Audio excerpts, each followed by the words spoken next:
ನಮಸ್ಕಾರ ಕರ್ನಾಟಕ ನ್ಯೂಸ್ ಬುಲೆಟಿನ್ಗೆ ಸ್ವಾಗತ. ನಾನು ಹನುಮಂತ್ ದೇಶಮುಖ್. ಶೀಘ್ರದಲ್ಲೇ ಕೆಎಸ್ಆರ್ಟಿಸಿಯಿಂದ 25% ಬಸ್ ಪ್ರಯಾಣ ದರ ಏರಿಕೆ ಸುಳಿವನ್ನ ಸಾರಿಗೆ ಸಚಿವ ರಾಮಲಿಂಗಾರೆಡ್ಡಿ ಅವರು ನೀಡಿದ್ದು, ಬಸ್ ದರ ಹೆಚ್ಚಳ ಪ್ರಸ್ತಾವನೆ ವಿಚಾರಕ್ಕೆ ರಾಜ್ಯ ಬಿಜೆಪಿ ಕೆಂಡ ಕಾರಿದೆ. ಟ್ವೀಟ್ ಮಾಡಿ ಖಿಲ್ಜಿ, ಘೋರಿ, ಗಜ್ನಿ ಹಿಂದೂ ದೇವಾಲಯಗಳಿಗೆ ನಿರಂತರವಾಗಿ ಕನ್ನ ಹಾಕಿದ ರೀತಿಯಲ್ಲೇ ಕನ್ನಡಿಗರ ಜೇಬಿಗೆ ನಿರಂತರವಾಗಿ ರಾಜ್ಯ ಕಾಂಗ್ರೆಸ್ ಸರ್ಕಾರ ಕನ್ನ ಹಾಕುತ್ತಿದೆ ಎಂದು ಕುಟುಕಿದರು. ಕರ್ನಾಟಕ ಲೋಕಸೇವಾ ಆಯೋಗ ಮತ್ತು ಕರ್ನಾಟಕ ಆಡಳಿತ ಸೇವೆಗಳ ಪರೀಕ್ಷೆಗಳನ್ನು ಮುಂದೂಡಿಕೆ ಮಾಡುವಂತೆ ಪ್ರತಿಭಟನೆ ನಡೆಸುತ್ತಿರುವ ಕೆಎಎಸ್ ಅಭ್ಯರ್ಥಿಗಳ ಹೋರಾಟ ತೀವ್ರ ಸ್ವರೂಪ ಪಡೆದುಕೊಂಡಿದೆ. ಇಂದು ಕೂಡ ಪ್ರತಿಭಟನೆ ಮುಂದುವರಿಸಿದ ಅಭ್ಯರ್ಥಿಗಳು ಶೂ ಪಾಲಿಶ್ ಮಾಡುವ ಮೂಲಕ ಸರ್ಕಾರದ ವಿರುದ್ಧ ಆಕ್ರೋಶವನ್ನು ವ್ಯಕ್ತಪಡಿಸಿದ್ದಾರೆ.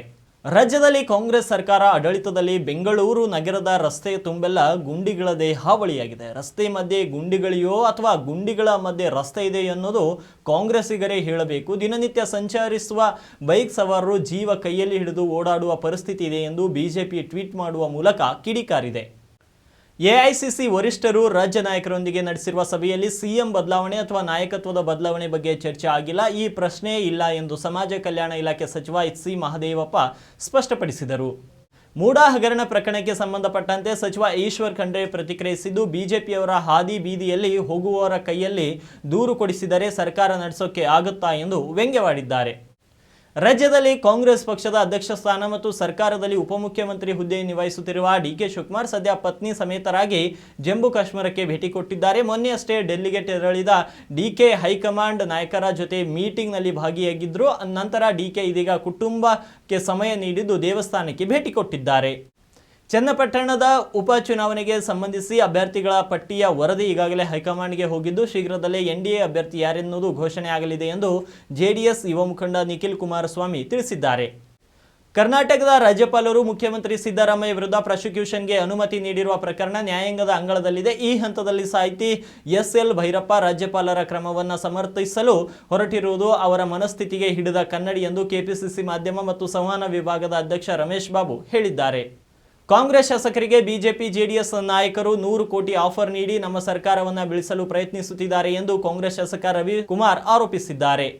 ಮೂಡಾ ಪ್ರಕರಣದ ಸಂಕಷ್ಟದಲ್ಲಿ ಸಿಲುಕಿರುವ ಮುಖ್ಯಮಂತ್ರಿ ಸಿದ್ದರಾಮಯ್ಯ ಮೇಲೆ ಮತ್ತೊಂದು ಅಸ್ತ್ರ ಪ್ರಯೋಗ ಮಾಡುತ್ತಿರುವ ಬಿಜೆಪಿ ನಾಯಕರು ಸಿಎಂ ಸಿದ್ದರಾಮಯ್ಯನವರನ್ನ ಕುರ್ಚಿಯಿಂದ ಕೆಳಗಿಳಿಸುವವರೆಗೂ ವಿಶ್ರಮಿಸುವಂತೆ ಕಾಣುತ್ತಿಲ್ಲ. ಈ ಮಧ್ಯೆ ಇದೀಗ ವಿಧಾನ ಪರಿಷತ್ ಸದಸ್ಯ ಬಿಜೆಪಿ ಮುಖಂಡ ಸಿ.ಟಿ. ರವಿ ಸಿಎಂ ಸಿದ್ದರಾಮಯ್ಯಗೆ ಪತ್ರ ಬರೆದಿದ್ದಾರೆ. ಅರ್ಕಾವತಿ ಡಿನೋಟಿಫಿಕೇಶನ್ ಆರೋಪದ ತನಿಖೆ ವರದಿಯನ್ನು ಬಹಿರಂಗಪಡಿಸಿ ಎಂದು ಆಗ್ರಹಿಸಿದ್ದಾರೆ. ಸಿಎಂ ಸಿದ್ದರಾಮಯ್ಯ ಅವರ ಕುರಿತಾಗಿ ಅಂತೆಕಂತೆಗಳನ್ನು ಸೃಷ್ಟಿಸಲಾಗುತ್ತಿದೆ, ಅವರ ವ್ಯಕ್ತಿತ್ವಕ್ಕೆ ಧಕ್ಕೆ ತರುವ ಪ್ರಯತ್ನ ನಡೆದಿದೆ ಎಂದು ಸಮಾಜ ಕಲ್ಯಾಣ ಇಲಾಖೆ ಸಚಿವ ಎಚ್.ಸಿ. ಮಹದೇವಪ್ಪ ಅವರು ವಿಪಕ್ಷಗಳ ವಿರುದ್ಧ ವಾಗ್ದಾಳಿಯನ್ನು ನಡೆಸಿದರು.